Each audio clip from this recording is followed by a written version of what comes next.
लोकांनी महाराष्ट्रामध्ये नोटशाहीसाठी मतदान केलं. लोक पैशावर विकले गेले, लोक मटणावर विकले गेले, लोक कुठलं जनावर खातोय आपण हे सुद्धा कळायला मार्ग नाही. म्हणजे छोटी छोटी वासरं सुद्धा आज गावगाड्यामध्ये जिवंत राहिलेली नाहीत. मोठा चमत्कार घडला कसा याचं उत्तर जर ईव्हीएम असेल तर नोटशाही जिंकलेली आहे. नोटशाही जिंदाबाद आणि लोकशाही आता बघा मी म्हणू शकत नाही.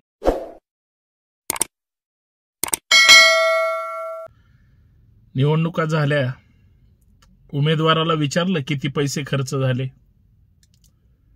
मटणावर विकले गेले हो लोक, दारूच्या चपट्या बाटलीवर. मला एक मित्र सांगत होता मतदानाच्या आदल्या दिवशी प्रत्येकाच्या घरात 1-1 किलो मटण दिलं म्हणे. कुठून आणले उमेदवारांनी एवढे पैसे? का सगळ्यांनी ठरवलं होतं की सगळ्यांना सरसगट विकत घ्यायचं?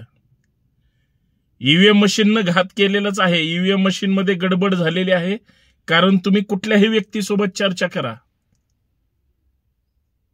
तो प्रत्येक जण म्हणतोय की असा अनपेक्षित निकाल लागला कसा? लाडक्या बहिणी एवढ्या भावाच्या पाठीशी खंबीरपणे उभे राहिल्या, या लोकशाहीचा सुपडा साफ करून टाकला. आता इथून पुढे सांगतो, लोकशाही हा शब्द तोंडातून काढायचाच नाही, फक्त नोटशाही. कुठंतरी बघितलं होतं की लोक मतदान करून उमेदवाराला निवडून आणतात. इथं लोक मतदान करत नाहीयेत, इथं लोक विकली जात आहेत. आम्हाला तरीही लाज वाटत नाही. मुलाबाळांच्या आयुष्याशी असं एकदम विकृतपणे खेळण्याचं कुणालाही त्या ठिकाणी स्वातंत्र्य तसं दिलं गेलेलं नाही. निवडणुकीचा स्वैराचार सुरू आहे का लोकशाहीमध्ये तुम्हाला दिलेल्या हक्काचा व्यभिचार सुरू आहे? याचा सुद्धा विचार करणं गरजेचं आहे. कोण निवडून आलं याच्याशी मला देणं घेणंच नाही. माझं एवढंच म्हणणं आहे. मी पहिल्यांदा पण अगोदर सांगत होतो, मतदानाच्या अगोदर सुद्धा, तुम्ही कुणालाही मतदान करा. मतदान कोण कुणाला करतं याच्याशी काहीच देणं घेणं नाही. पण तुम्ही मतदान अशा व्यक्तीला करा जो लोकशाही जिवंत ठेवेल. अहो, आदिवासी लोकांना किंवा झारखंड मधल्या आदिवासींना लोकशाहीचं महत्व कळलं किंवा आदिवासी माणसं बुद्धिमान आहेत हे त्यांनी सिद्ध करून दाखवलं. पण तुम्ही आम्ही महाराष्ट्रातले सुशिक्षित लोकांना अक्कलच नाही, अक्कल शून्य माणसं आहात महाराष्ट्रातले, हे या निवडणुकीच्या निकालातून सिद्ध झालं. याचा अर्थ सत्ताधारी सत्तेत बसले याचं दुःख वाटायचं काहीच गरज नाही. विरोधक निष्क्रिय होते, अहंकारी होते, विरोधक सरंजाम होते, प्रस्थापित होते, ते कधीच कुणाला गृहीत धरत नव्हते. त्या सरंजाम नेत्यांचा पराभव झालेला आहे, हेही तितकंच महत्वाचं आहे आणि ते लक्षात ठेवा. मी आता चर्चा करत होतो आमच्या एका सरांशी की ते म्हणले एवढा अनपेक्षित निकाल कसा काय लागला? म्हणलं सर तुम्हीच सांगा, तुम्ही त्या मतदानाच्या केंद्रावर होते, असा काय चमत्कार घडला? सर म्हणाले 100% ईव्हीएम मध्ये घोटाळा झालेला आहे. ईव्हीएम मध्ये मॅनेज प्लॅनेट केलेलंच आहे. आता हे जर सगळं ईव्हीएम मध्ये जर गडबड करूनच केलं असेल तर प्रामाणिक माईच्यानं सांगा की प्रत्येकानं मतदान करून सुद्धा तुमचं मत तुमच्या उमेदवाराला गेलं नसेल आणि अंदाज इतके भयानक, म्हणजे भाजपने दगड जरी दिला असता तरी तो निवडून आला असता, अशी जर परिस्थिती आज महाराष्ट्रातल्या जनतेला वाटत असेल, एवढं शक्यच नाही हो. एवढे क्रांतिकारी लोक नाहीयेत. आज महाराष्ट्रात सगळी आंदोलनं सरकारच्या विरोधात होती. आजपर्यंत सगळी 5 वर्षातली आंदोलनं सरकारच्याच विरोधात आहेत. महागाई बेरोजगारी विसरले तुम्ही?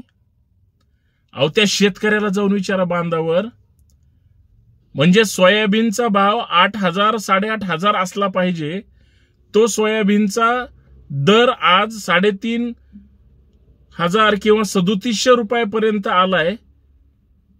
शेतकरी मारून टाकला जातोय. याच्यासाठी मतदान झालं झाडून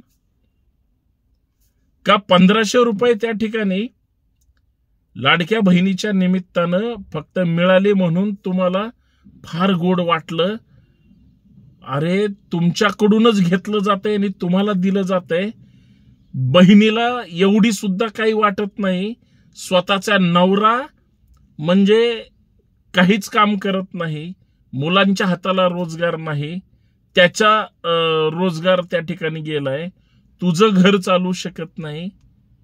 हे सगळे प्रश्न विसरले. हे सगळे प्रश्न विचारणारी व्यवस्था सुद्धा नाही. कोण बोलणार सामान्य माणसाच्या बाजूनं? नाही कोणी बोलणार. आणि जर लोक 1,500 रुपयाला भुललेले नसतील तर मग मतदान कुणी कोणाला केलं? हा इतका दैवी चमत्कार, हा इतका संघी चमत्कार, हा इतका मोठा चमत्कार घडला कसा? याचं उत्तर जर ईव्हीएम असेल तर नोटशाही जिंकलेली आहे. नोटशाही जिंदाबाद. आणि लोकशाही आता बघा, मी म्हणू शकत नाही, ही अवस्था झाली. बऱ्याच लोकांचं डोकं चालत नाही. बरेच लोक डोकं चालू शकत तर नाहीत, नाही डोक्याच्या पत्ते गेल्यात अशी अवस्था आहे. कारण काय? एवढं लोकांनी संघर्ष करून सुद्धा लोकांनी लोकशाहीसाठी मतदान केलेलं नाही. लोकांनी महाराष्ट्रामध्ये नोटशाहीसाठी मतदान केलं. लोक पैशावर विकले गेले, लोक मटणावर विकले गेले, लोक कुठलं जनावर खातोय आपण हे सुद्धा कळायला मार्ग नाही. म्हणजे छोटी छोटी वासरं सुद्धा आज गावगाड्यामध्ये जिवंत राहिलेली नाहीत. मी नुसतं शेळ्या किंवा मेंढ्या यांच्याबद्दल बोलत नाही, बोलायचं खातात म्हणून. बातमी प्रसिद्ध झाली वर्तमानपत्रामध्ये की लोकांनी फुकटचं मटण खायला मिळतं, फुकटचं प्यायला मिळतं, काहीही पिलेत आणि काहीही खाल्लं. लहान लहान वासरं सुद्धा लोकांनी कापून खाऊ घातली आणि लोकांनी सुद्धा खाल्ली आणि त्या नशेत त्यांनी बटणं दाबली की काय. म्हणून म्हणतोय लोकशाही संपलेली आहे, नोटशाहीचा उदय झालेला आहे. तुम्हाला लोकांना नोटशाही जिंदाबाद म्हणले की काय? कारण आज सगळे विकले गेले. ईव्हीएम न घोटाळा केला, ईव्हीएम बरोबर प्लॅन केलं, तुमच्या हातात काहीच ठेवलेलं नाही. इतकी लोकशाही वाईट नव्हती आणि इतकी लोकशाही वाईट नाही सुद्धा. लक्षात ठेवा.